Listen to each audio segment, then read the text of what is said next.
Hey everybody, it's Scott Pinyard, head coach at This Naked Mind. How you doing? So I'm here, I'm back again for another coaching questions episode of the This Naked Mind podcast. I've got 4 questions to get to today, so I'm gonna dive right in. Our first question is this. I was hoping you could talk a little bit about staying alcohol free. I've had several longer periods, 30 and 60 days over the last year. Currently, I'm on day 23. Way to go. That's awesome. And I'm not quite there yet, but I'm looking for advice on keeping the reasons for sobriety in mind when stuff comes up. Yesterday was a very stressful day. At the end of the day, I really felt like having a drink would have helped me relax and enjoy the evening. I didn't do it. The evening was okay, and I'm glad I didn't. But I think the longer I go, the more amnesia I get about why drinking isn't right for me. What a fantastic question. So there's a couple of things to touch on in here. I'm going to touch on the amnesia thing first. Drinking amnesia, people call it, forgetting your reasons of why you quit in the first place is very common. And here's why. So, picture yourself, you're having a problem quitting alcohol. You've been trying for years. You've tried all these different methods. You finally find, in this case, Naked Mind, and it works for you, and you're feeling great. And then you've got a couple of days, and then you've got a week, and you start sleeping better and feeling better. And it's amazing, right? And everything in your life seems to be going better because you're not drinking. And this continues for a while. But what happens is this exciting new thing just becomes normal. Right? When every day is this amazing, exciting alcohol-free experience, you begin to expect amazing, exciting alcohol-free experiences. And then over time, you just adjust to it. Right? And so suddenly, your baseline for existence, maybe it was, down low when you were drinking. Now it's up here, but it doesn't feel any different. Right? You begin to feel like, okay, this is normal. Maybe I can handle a drink. Right? Maybe it is okay if I have a couple beers on the weekend. And this amnesia starts because you completely forget how bad and difficult the day-to-day was when you were drinking all the time. I see this a lot with people that enter into our programs. People will tell me it's like I forgot why I quit in the first place. And inevitably, what happens is people end up having one or two. Again, this is a story I've heard over and over. People end up having one or two one night, and then that's one or two another night, and then it's 2 to 3, and then quickly it can get back to their previous levels of drinking. I know that was absolutely the case for me, although it took like 2 nights. I even with a week or two off, I would reset that quickly and go back up to my old levels of consumption, or maybe even more. So how do you get around it, right? How do you deal with this amnesia? Very easy way to do that is to track your progress. So as you're getting started, right, when you're in early days of alcohol free, anything less than 30 days, keep a journal. Right? Or even better, as you're working up to going alcohol free, keep records of how you're feeling, right? I ask people to journal with pen and paper sometimes. Sometimes people like to do it with video. I actually film myself all the time on my phone, and I'll just pick my phone up and make a movie. And I'll be talking about, how I'm feeling that day on a certain topic.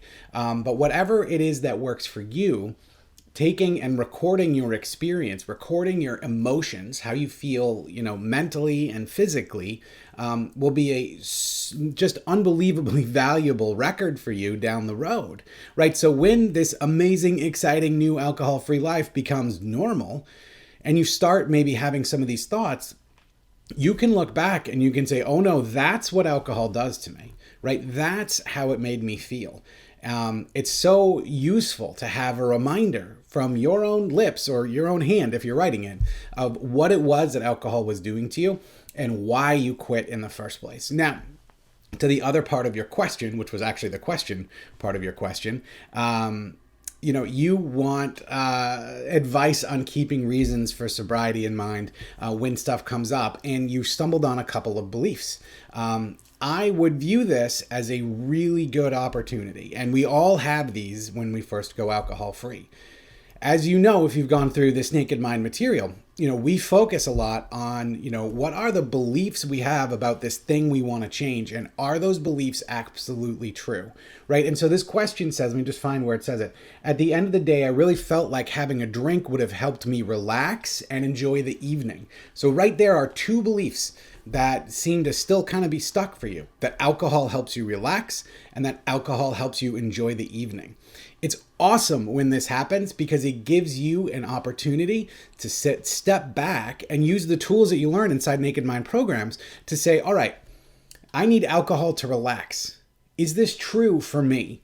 Right? Is it true for other people? Where did I learn this belief? And what you can do is you can take this belief out into the light and you can really examine, like, is this actually true or is this not true?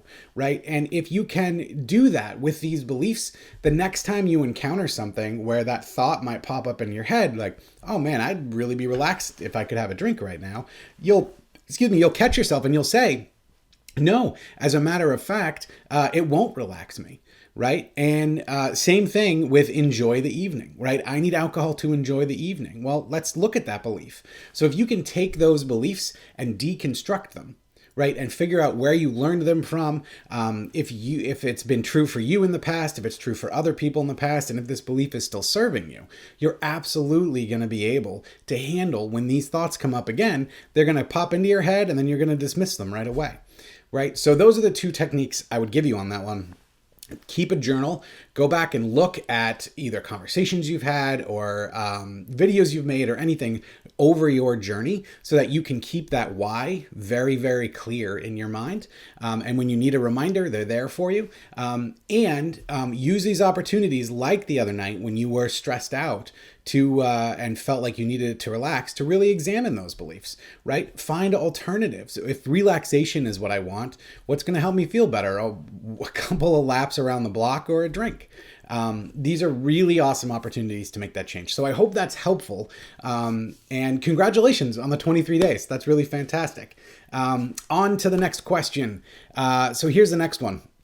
Regarding alcohol as a habit. So I'm trying to understand why some people don't have the addiction and can control their alcohol and not let it control them.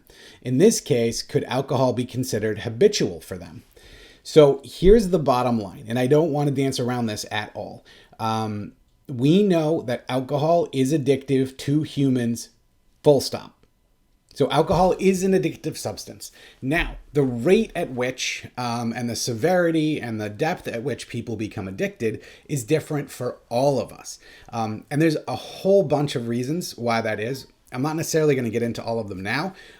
There isn't a very super clear genetic link where we can say, oh, this is the gene, right? This one is the gene that will make it so you get addicted to alcohol. There's some sort of loose connections there.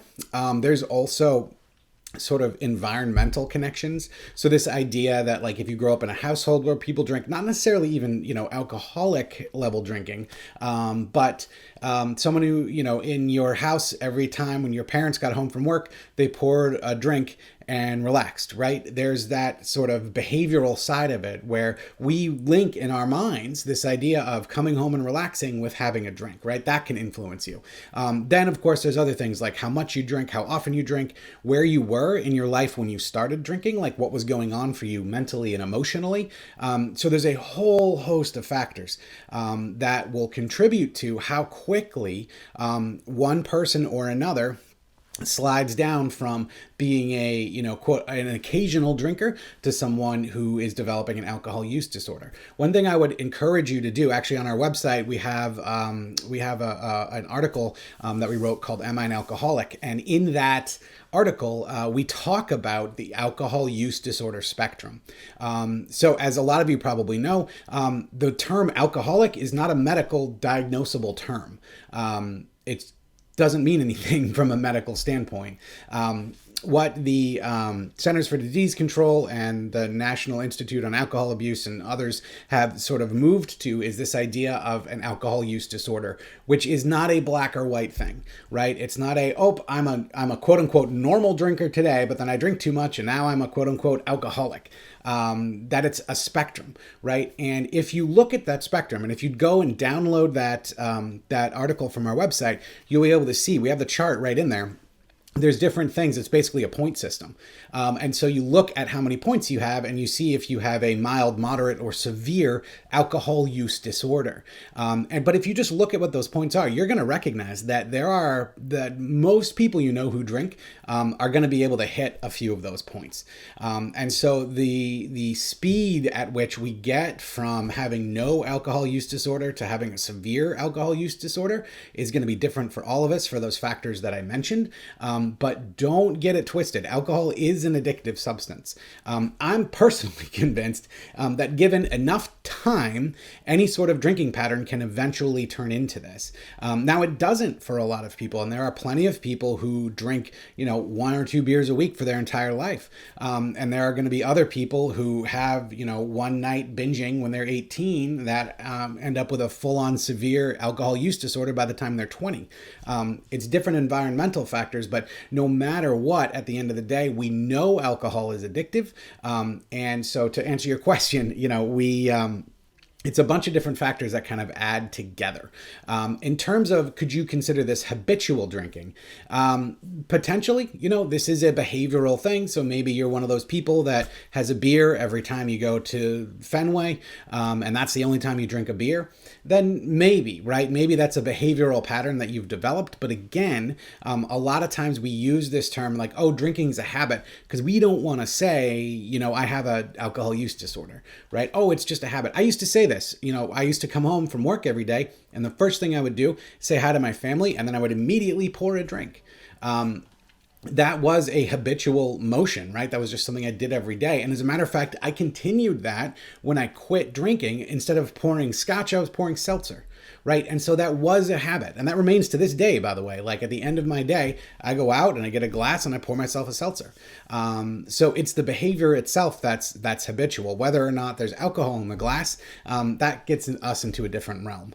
So I hope that answer is helpful. And definitely go look at that article. I think it'll give you some perspective on what alcohol use disorder really is and why it's going to be different for different people. All right, on to the next one. This is a longer one. Here we go. Okay, so I'm finding myself in this cycle that I can't get out of.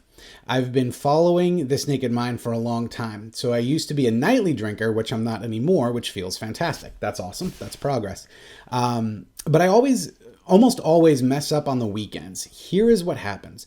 I am terrified of having a reputation of being a heavy drinker. I think my friends see me right now as a fun person who likes to let loose, but I really don't want to keep that reputation. I'm terrified of my kids seeing me drunk. So, that being said, I drink discreetly when we have friends over or whatever. I only let them see me drinking water or whatever other non-alcoholic drink, but I'll sneak in a mixer in between, which typically leads to me drinking too much. So it's a classic situation of my lower brain controlling things, but my human logical brain not wanting to drink. Like my husband will say, I never saw you drinking, but it seemed like you were. So then I fill him in on what I did. I feel so incredibly horrible about myself and continually question why I just can't do this. I have some events coming up. I should be looking forward to them. My brother's 40th birthday, a trip to New York City with my husband, a trip to Vegas with my best friends. Unfortunately, I'm not excited. I'm terrified of drinking too much. I'm so freaking tired of this dance. Well, let me just say on that, I don't blame you at all. It's terrifying. It's tiring, right? Like, think of, the amount of effort you have to put into trying to pace yourself and then losing track of that and then sneaking off for this and sneaking off for that. I completely get it. Now, first off and up front, I just want to say, if your husband noticed that you've been drinking, other people probably did too. Whether or not they saw that it was actually water in that glass, or if they thought it was straight vodka, it doesn't matter. They're going to notice from your behavior that something has kind of shifted for you. So here's where I think that we have a belief that we might be able to deal with, right? It sounds to me like there's something with alcohol that you think you shouldn't be seen drinking it, right? You think that there's something about it that isn't any good. That's, I don't know, maybe impolite, or you don't want to develop, like you said, this reputation. Yet you're still doing that behavior. And I think you did a very good job of explaining there your sort of lower brain, subconscious mind versus conscious mind. So what I would do if I were you is start working on those beliefs. Maybe a good place to start is, why do you feel that you need to drink in order to be fun, as you said? And I should note, she put fun in quotation marks. What is it, right? I need alcohol to be fun. Is that actually true? Do some investigation, right? Do some introspection and see if that's actually the case. What I see typically with sort of sneaking behavior like this is generally there's a few things. Either there's someone in the room or in the situation that has either had a conversation with you about drinking too much, or you just don't want to drink in front of, or some people just like getting away with it, right? They feel like they're getting away with something and they get a little bit of a rush out of that. And so I would look into that as well, right? I would, question yourself. Am I doing this just to get away with something, right? What do I think I'm actually getting away with? Another thing I would highly recommend, this is going to scare you, but trust me, it could really be worth it. When you have those friends over, and when you, when you guys are talking, not when anyone else is drinking, but at another time, ask them, tell them that you had a couple of drinks the other night. Like, did you notice? Get their feedback on how you're behaving. I think you might be surprised. So often we think we're hiding it, and we're just not. It's so much harder to do it that way, because your drinking and your perspective is going to start to shift, right? And you're going to go from an alcohol-free brain to a brain with alcohol in it. And as that happens, it's, you might think like, oh, what I'm doing is making sense and I've got this, but your perception of the event is going to be skewed because of the alcohol. So having that honest conversation with your friends, I think could be really eye-opening for you. And I think you could find some things where you say, okay, it doesn't look like I behave the way I thought I was, right? How does this compare to my beliefs? And so you can spend time, then sort of engaging with that and working with that. This is a cycle that people absolutely get into. And I think these events that you have coming up, your brother's birthday, the trip to New York, and the trip to Vegas are all fantastic opportunities for you to kind of like look at, all right, I'm in this event. What is it about this event that makes me feel I need to drink, right? I feel like I need to drink because I don't know, I don't like being at birthday parties, or I don't like, I don't like being social without alcohol. All of these things are going to be pointing to beliefs that you can work on. One thing I would recommend, if you've been through the book and been through the material multiple times, it may be worth checking out the Naked Mind Intensive. We're selling them right now. The video course is available all the time, but you can go and kind of look into that. We go in depth around beliefs and how to kind of pick them apart and unravel them. That might be something that would be really, really helpful for you. But even outside of that, just paying attention to what your mind is telling you. How you're justifying drinking, I think could be really helpful and very eye-opening. And, you might not like the answers. Most of us don't like the answers when we start digging into these things. But eventually you get to the point where you say, all right, this is what it is. What am I going to do about it? Right. And so I've got two options. I can quit drinking and deal with the underlying problem of me maybe feeling socially awkward or not liking some of the people that are around, or I can continue to drink in private. But as you'll find out when you ask your friends, it's most likely that everyone kind of knows what's going on anyway. So those are a couple of different lines to go with that. The last thing I will say, is with these events that are coming up, really spend time paying attention to your thinking. And if you do drink at these events, drink mindfully, right? Don't drink, hidden off in a corner. Like if you want to have a beer and really pay attention. Like, okay, I'm drinking this beer. Is my evening getting better? Right? Am I getting more quote unquote fun? Right? Am I being more engaged? How are other people acting as they continue to drink? Right? Really challenge those assumptions around alcohol and see where this takes you. I think you'll be really surprised. So between trying those things out and checking out the intensive, I think you're doing great. In kind of like to be investigating this and kind of working through it.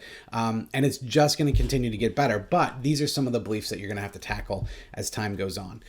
So I hope that's helpful. Always, feel free to reach out to us on on the This Naked Mind Facebook group, and engage with us on that. I'd love to hear a little bit more. You can actually tag me right in there, and I'll see it. All right, let's see. Last question is this. Does the impact of the work diminish with each subsequent attempt? I read This Naked Mind in August of last year, and shortly after that, I did the 30-day challenge. I seemed to experience the mindset shift almost immediately and had no trouble going off the booze. I remained alcohol-free for 63 days, but gradually I drifted back into my old pattern of drinking most nights and then hating myself for it the next day. Dry January was my New Year's resolution to help me get along. I devoured the book again. Although I found it easy to have a month's break, there was definitely cognitive dissonance going on, resulting in a return to my wine nights as soon as February rolled in. I'm not feeling that conviction I experienced when I first encountered This Naked Mind. Is this normal? So, fantastic question. And, a lot of people, I will say most people who try to quit drinking do not do it on their first try. A lot of people have, and we try so many different things, right? Before we even try This Naked Mind, we might try moderating, we might try willpower. We're going to try all of these different methods. And the important thing there is that you keep trying. And that's exactly what you're doing. So first, I just want to say congratulations for that. A lot of people do end up getting frustrated. Now, in terms of reading the material, making some progress, and then, falling back into your old ways, I see that over and over. And as a matter of fact, I went through that. So I quit drinking by reading This Naked Mind. And the first time I read it, I did exactly what Annie tells us not to. And I read the book in a weekend. I finished the book and I found my wife and I was like, guess what? This is amazing. It's over. And I felt convinced, right? The book was so full of positivity, and it made so much sense to me that I just thought I was done. In the second I closed the book, I put it down. Now, guess what happened? About a week goes by, and I start having thoughts about alcohol again, and then I have a beer, and before I know it, I'm all the way back at my old habits. So here's what's actually going on. And this is what happened with me, and it's what's going on with you. Generally, and this is another question of drinking beliefs, right? Generally, when we have these sort of multiple starts and stops, what's happening is that we're not examining our beliefs. So I really want you to dig in and think about things like, why is it that I'm drinking? What am I looking for? A great tool that I like to give people when they're early on in going alcohol free is asking themselves the very simple question of, what do I need right now? So we have this idea, right, that we need alcohol to feel better, that we need alcohol to whatever it is for you, right, to relax, to socialize, any of it. But when we get that pull to drink, we can just ask ourselves, what do I really need? And we'll find, if you're quiet and you listen for the answer is never actually alcohol. Because here's what happens over time, right? Over time, we start drinking to fulfill a certain need. So maybe it was social anxiety when you started drinking. And then you think, oh, hey, well, I had more fun at the party, and that's great. But then a little while later, you have a stressful day at work.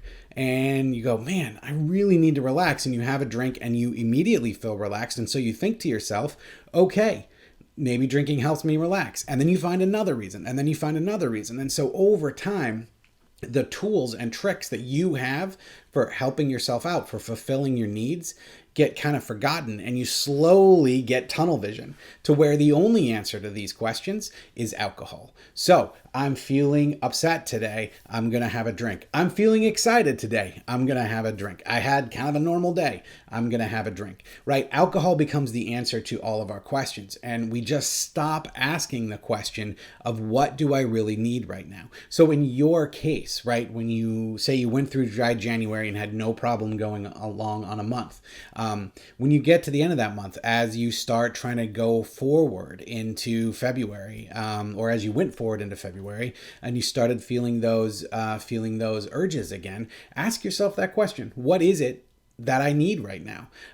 It's funny. A lot of times it comes down to what we call HALT, which is hungry, angry, lonely, and tired. I have a funny story about that. I had a client who, drove home past the same liquor store every day, and he was really struggling. And he got to a point one day where the cravings just kicked in when he left work. And he was aware of it, and so he asked himself, "What do I need right now?" And he pulled into a Jack in the Box and had a burger and felt great. Turned out he was hungry. Right. But because he wasn't used to being aware of those needs, sometimes those things get confused. And so that hunger, his body misinterpreted it as a reason to drink. So ask yourself that question and really dig in on that. And then again, this might be another opportunity too. If you're having, luck at the 30-day stuff, engaging with some of the other Naked Mind material, like the intensive or, our 30-day alcohol experiment. It's free at thealcoholexperiment.com. That will give you even more tools to kind of investigate some of these beliefs, and also tools to kind of get through those trickier times. When you get to 30, when you get to 30 days and the new alcohol-free life becomes quote unquote normal, it'll give you some tools to kind of get through that a little bit better. So I hope that answer helps. Just keep trying, right? That is the ultimate thing. And if you find other tools, whether it's a This Naked Mind tool or not, we want you to be successful. And so if we can do anything to help with that, absolutely don't hesitate to let us know. But the important thing is that you keep taking a run at it. Well, that's it for me this time around. Let's see, I just finished those 4 questions. I will be back next month to talk for another 4 or 5 coaching questions. In the meantime, if you want to get a hold of us, you can find us at thisnakedmind.com. We've got a ton of resources there, right? We've got the blog, we've got the podcast, and of course, we've got Facebook groups. So just go to Facebook and search This Naked Mind. You'll find all types of people there who will talk to you and engage with you around this topic. So until next month, take care.